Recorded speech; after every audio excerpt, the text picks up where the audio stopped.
يخيبكم يا ولاد زينب. يا سعدية. نعم. سعدية عشان خاطري خدي علقي الصورة دي، احسن انا بصراحة مش قادرة. شفت العيال عملوا ايه في صورة جدهم، وانت يوم الثانوية بتاعك. تعيشي وتفتكري يا ام احمد، السنين فاتت بسرعة وكأنها ايام. الله يرحمك يا سي الحاج. على رأيك البيت فاضي من بعده. انت بتعملي ايه؟ انت عايزه تشيلي الكرسي وانت على يومك وليلتك؟ ما هوش تقيل ولا حاجه. سعديه عشان خاطري نعم. روحي ساعدي امونه في المطبخ، احسن زمان احسان وجوزها على وصول. تفتكري هيجوا السنه دي؟ ما يتهيأليش، تلاقيهم هيعملوا زي السنه اللي فاتت، يقولوا جايين وفي اخر لحظه يكسلوا. عندهم حق، ما هو اصل الفيوم دي سفر. لا المره دي بقى هيجوا بجد. سعد البديع افندي اتكلم في التليفون وقال ان هو الساعه 3:30 هيجي. وست دولة وسي حافظ هيجوا برضو؟ احنا عملنا حسابهم وعملنا حساب ستك ثانيه كمان، واللي يجي اهلا وسهلا. عزايم ايه بس يا اخي؟ انت مش هتبطل الفشخره الكدابه بتاعتك دي.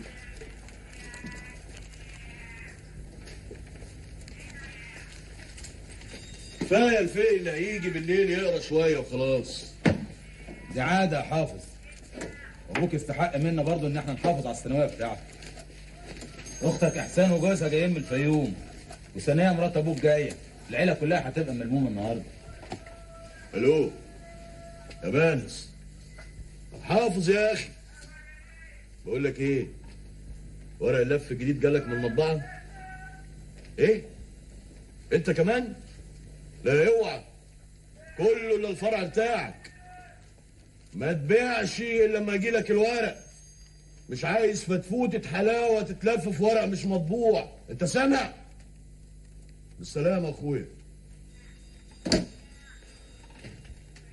بدل ما انت قاعد تعمل لي في عزايم وتقول لي مرات ابوك واختك، وقاعد لي زي الضيف كده، وبعد نص ساعه تدور على الشله بتاعتك وتوضبوا سهره كل ليله. بدل ده كله يا اخي ساعدني. الله، وانا هقطع نفسي؟ لا يا حافظ، ما كل حاجه ماشيه مظبوطه اهي. اه طبعا مظبوط. وانت دريان بحاجه؟ رامي الحمل على كتاف انا وشاطر بس بجر كل يوم فلوس على الجاهز. يا حافظ ما بلاش عكنانه وخناق النهارده بالذات، خلي ثانويه ابوك دي تعدي على خير. قول ما تعديش يا اخي، انا زهقت بقى. لا انا استاذن احسن. سلام. على فين العزم ان شاء الله؟ هروح اقعد في الفرع بتاع شارع عبد العزيز. انا هستناك على الغدا، لازم تيجي تقعد مع احسان وجوزها شويه، احسن ما يشرفوك هما في البيت.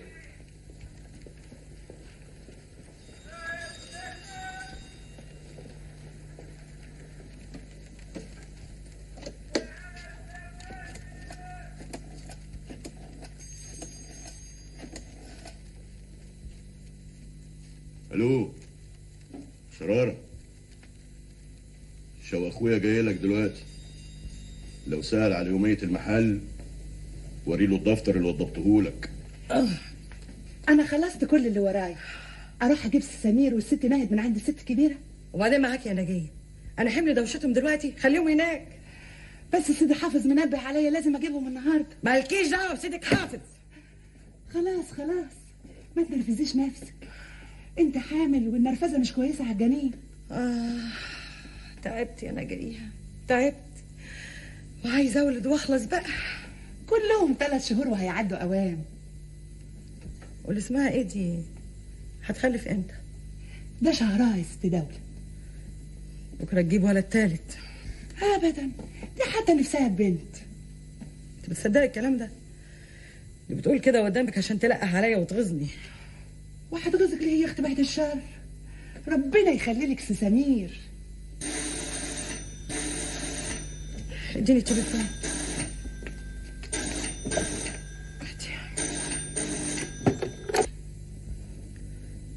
الو، ايه ده يا حافظ؟ انا بقالي ساعه بكلمك ومحدش بيرد. المهم شهرة اختي وخطيبها هيتعشوا عندنا الليله، وعايزاك تبعت لي صينيه بسبوسه وصينيه كنافه بالكريمه وصينيه رواني وصينيه بقلاوه بالفستق.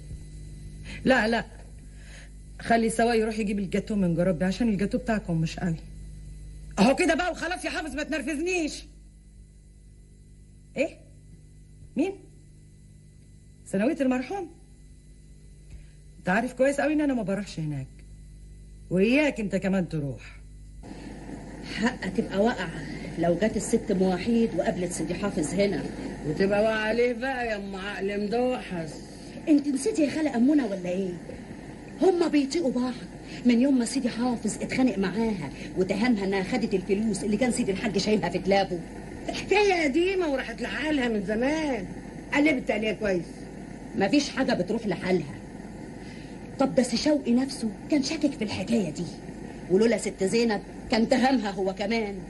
وبيني وبينك حاجة تمخول، حد كان يصدق ان المرحوم ما كانش شايل فلوس في البيت؟ طب ده انا مرة شايفاه بعينيا دول وهو بيرص الفلوس رزم ميات في رف الدولاب. ما تتلمي يا بنت، اتلمي. ام وحيد ما تعملش حاجة زي دي. ليه بقى؟ ما هو حقها وحق ابنها. انا لو مكانها كنت هعمل زيها بالظبط.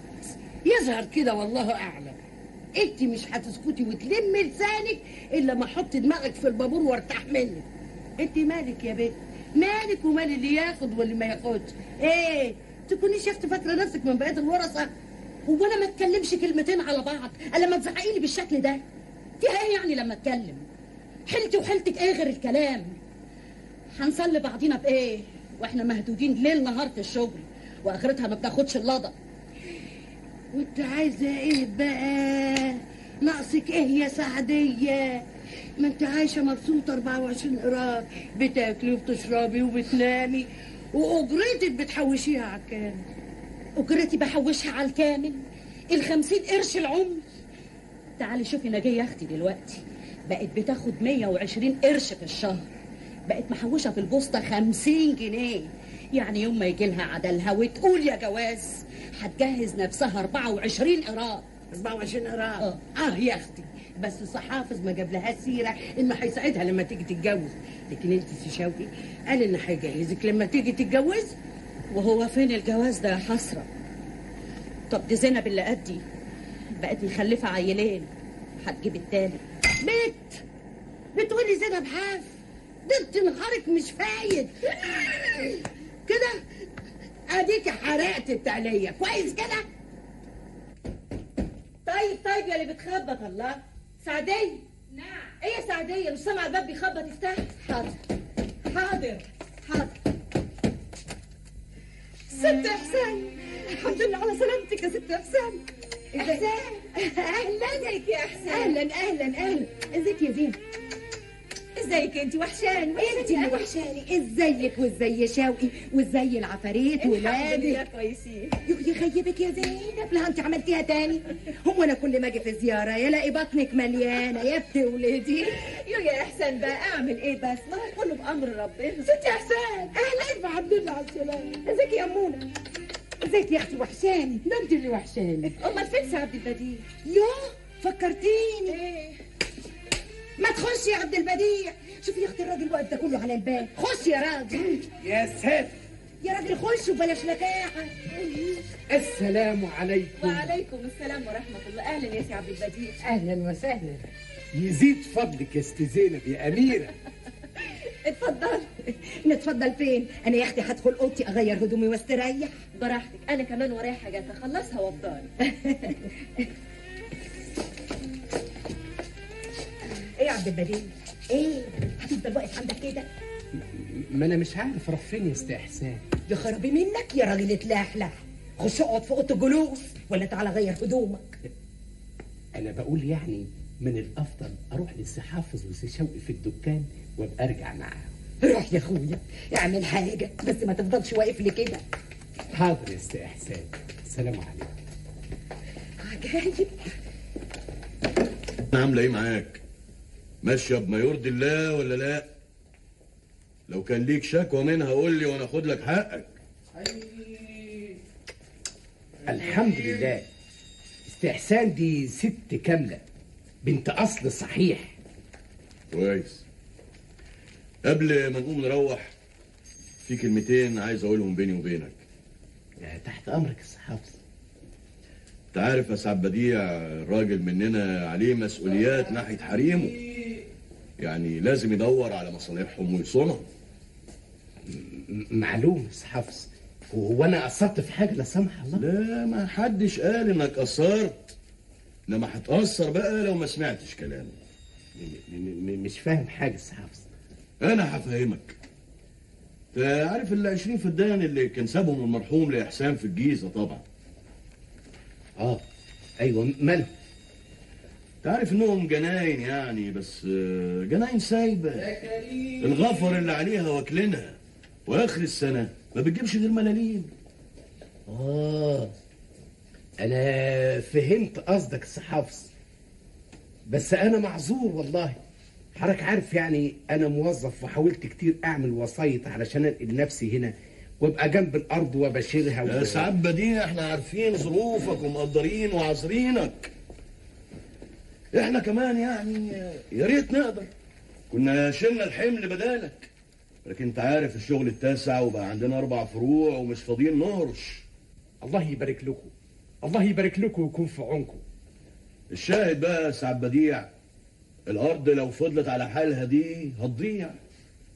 انت عارف هناك ناحيه الهرم في عصابات البدو بتوضع يدها على الاراضي بالقوه. يا ساتر. الناس دول بقى ما ينفعش معاهم قانون ولا غيره، اسهل حاجه عندهم ضرب النار. يا حفيظ يا منجي يا رب. عشان كده بقى ما صدقت جالي مشتري من هناك، راجل له عزوه ويعرف يسلك معاهم. قصد حضرتك يعني يا سي حافظ ان الست احسان تبيع الارض وفورا، خصوصا ان المشتري عارض سعر كويس قوي، 500 جنيه في الفدان. ياه، 500 جنيه ده مبلغ كبير قوي يا سي حافظ. يبقى نبيع بقى ولا نخلي الارض كده عشان تضيع؟ ودي عايزه كلام يا سي حافظ.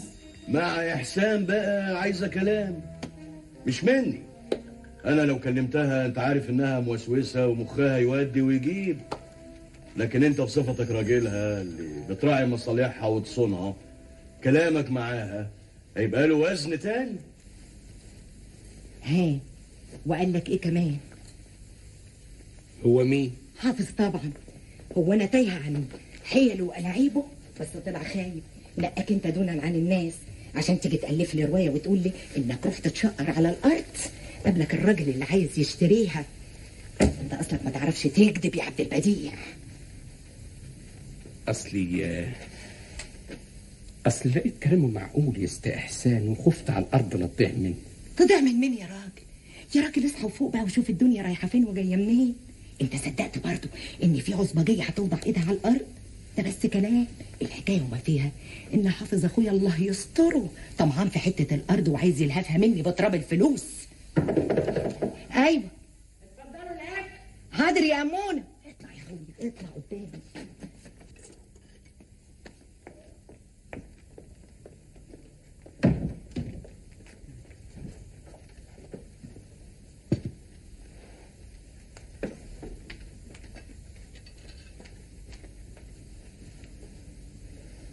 اتفضلوا يا جماعه، بسم الله.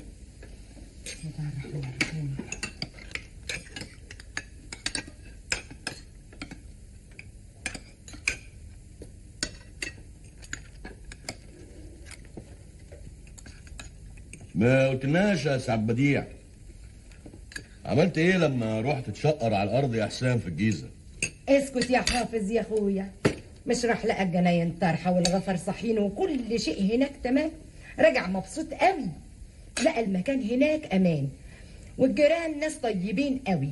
مسكوه اتكلموا معاه وقالوا له ان فيه ناس بتجري طمعانين على حته الارض عشان يشتروها بتراب الفلوس، وحذروه وقالوا له اوعوا تبيعوا.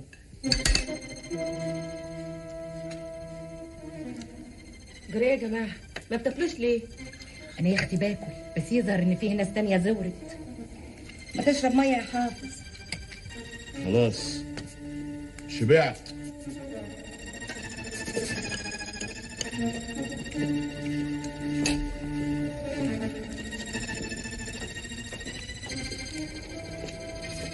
ايه يا حسين؟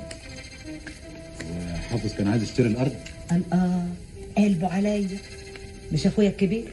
معلش برضه يا حسام ما كانش فيه داعي انك تحرجيه قدامنا بالشكل ده. ما تقطش يا شوقي يا اخوي، ده مش قادر يستنى لما نطفح اللقمه، فتح الموضوع وفكر ان عبد البديع ما قاليش. في ايه يا حسام؟ ما تبينه. ده انا لما اموت من الجوع واشحت. اسكتي حسن جاي.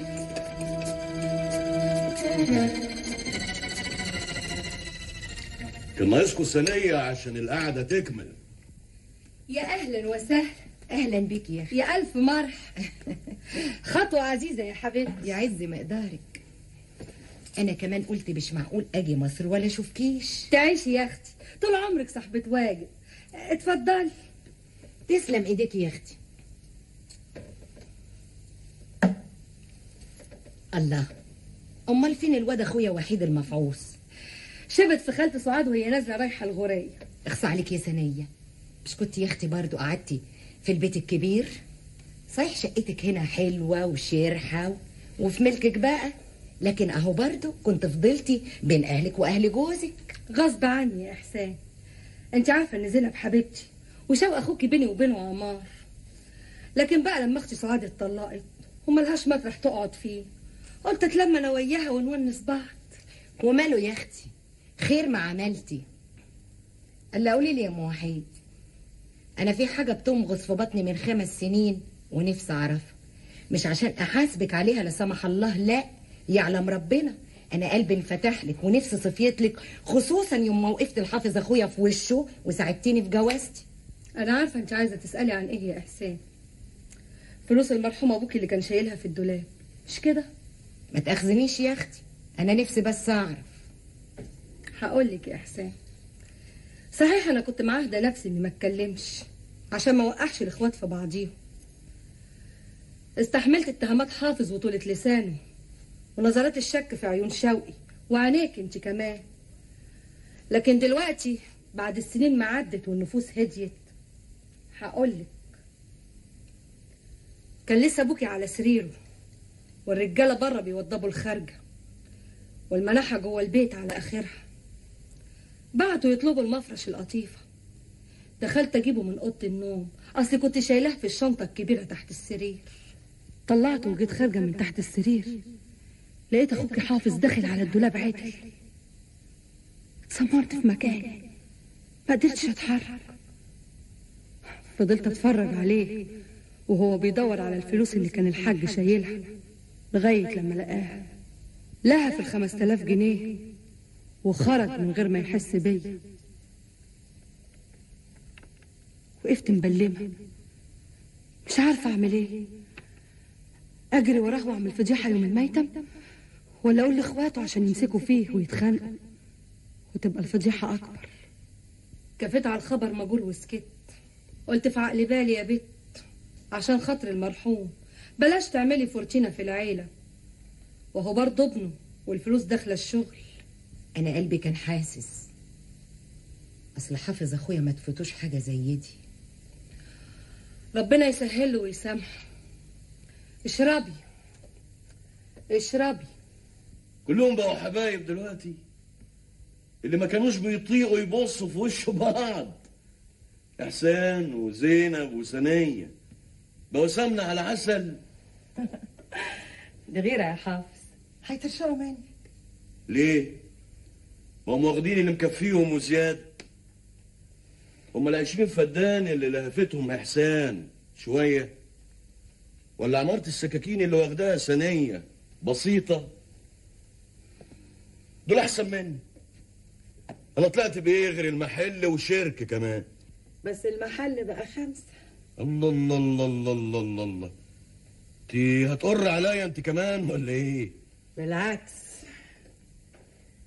احنا لازم نغيظهم كمان وكمان. خلاص سكن المنيرة ما بقاش ينفعنا، لازم ندور لنا على سكن تاني نسكن فيه، وهنشتري كمان اوتوموبيل. ايه؟ اوتوموبيل؟ ايه ده؟ انت بتضحك على ايه؟ انا مش بهزر. صبرك عليا يا الاول، صبرك عليا يا واش يا واش، لما كل حاجه تبقى في ايدي الاول. انت بالك هفضل بالع الوضع ده على طول؟ فانا اتعب واشقى واكبر في التجاره وافتح المحلات واكوم الفلوس في البنك، ويجي شوقي افندي يشاركني فيها على الجاهز. ما كنتش عايز اعمل معاه مشكله النهارده بالذات. بقى يا راجل عارف ان هو بيسرقك ودول ما كنتش عاوز تعمل معاه مشكله. وهو بيسرقني بعقل، ده بينهبني عين عينك وانا نايم على وداني، ولولا شراره طلع عنده اصل وراني حسابات الفرع الحقيقيه كنت فضلت على غمايه. تستاهل. عايزه تقولي ايه يا زينب؟ انت اتجننتي؟ لا يا شوقي، بس هيحصل قريب قوي ان انا هتجنن على ايديك. عايزه تقولي ايه بالظبط يا بنت جعفر؟ عاوزه اقول لك يا شوقي انك انت اديت الفرصه لحافظ ان هو يسرقك. هو نايم على حرير ومبسوط ان هو بيهودك وبيديك الفلوس تبعترها شمال ويمين، وانت سايب له التجاره يبرطع فيها زي ما هو عاوز. وبعد انت ما كنت واقف له وحاطط ايدك معاه في الشغل ايام المرحوم والدك، رجعت تاني للسهر وضرب العود والجري ورا الافراح وعشه الالاتيه يا شوقي. زينب مالها زينب بس يا شوقي؟ زينب خايفه عليك وعلى مستقبلك ومستقبل الولدين دول وتالتهم اللي ببطن. وهو جرى ايه بس عشان تخافي عليا وتدوري لي موشح ده كل يوم والتاني؟ بسهر واضرب على العود وعشر الالاتيه، غيتي ومزاجي من زمان ومش هتغير عنهم. ربنا مديني وموسع عليا، هتضايقيها في وش ليه انت بس يا زينب؟ ويكون في علمك، يكون في علمك عشان تريحي دماغك وترتاحي. انا نصيبي من التجاره غير اللي بيسرقوا مني حافظ، ممكن يعيشنا سلاطين طول عمرنا، واللي يتفضل منه يعيش ولادنا امراء هم كمان. عايزه مني ايه اكتر من كده يا زينب؟ عايزه ايه؟ طول الليل بيتخانقوا وصوتهم جايب تاني بيت. هو جرالهم ايه يا امونه؟ ما كان روحهم في بعض ولسه لحد دلوقتي روحهم في بعض، لكن كل يوم بيتخانقوا. غريبه، مع ان شوق اخويا طول عمره غلام وضاربها كبنجه. هو ده اللي حاصل يا بنتي، وبيني وبينك الست زينب عندها حق. يوه قلبها واكلها عليه، نفسها كده تشوفه خد باله من نفسه ومن شغله، قلبها واكلها على مصلحته. لكن شوقي زي ما انت عارفه مالوش غير الشله بتاعته وبس، وكل يوم يعزم لنا اشكال والوان ياكلوا ويشربوا ويسمعوا البتاع ده اللي اسمه الكنافور. ايه اللي بيغني ده هنا في البيت. اهو يومين هنا وبقيت الايام عند اصحابه، وزي ما تقولي كده يعني كانه كده لا له لا زوجه ولا اولاد. يا لهوي، ايه في ايه؟ يقطعني الكلام يا بنتي، خدني وسبتك تشتغلي معايا. روحي يا ضناي، روحي اقعدي مع جوزك. جوزي مين يا بلي؟ جوزي صحي من بدري، راح يزور اولياء الله الصالحين ويقضي مطالب لناس ما يعرفهمش. شيل الله يا اولياء الله الصالحين. بقول لك ايه يا ست احسان؟ نعم. سي عبد البديع ده راجل طيب قوي، وانا عايزاكي تاخدي بالك منه يا اختي، ما تزعلوهوش. جراه يا بلي، هو في حد قال لك ان انا مزعلاه؟ طب اقول لك بصراحه بس ما تهبشيش فيا وتزعلي. لا قولي. انا شايفاكي كده يا اختي ان انت شديده عليه شويه، وهو يعني ما حسوش. حاضر يا ست احسان. طيب يا ست احسان، امرك يا ست احسان. عبد البديع، عبد البديع راجل طيب قوي يا امونه، وبيحبني وشايل جميل. نفسه مكسوره يا عيني عشان ما بيخلفش. كان فاكر ان انا هسيبه لما اعرف ان هو السبب، لكن انا طمنته، قلت له ده انا واحده متربيه وبنت اصول، وحلفت له اني مش عايزه خلف، وان ربنا عوضني باولاد اخواتي تمام زي ما يكونوا ولادي. ربنا يكملك بعقلك يا بنتي، بنت اصل بنت اصول بصحيح. منوره البيت كمان. انت شرفتينا يا ست احسان.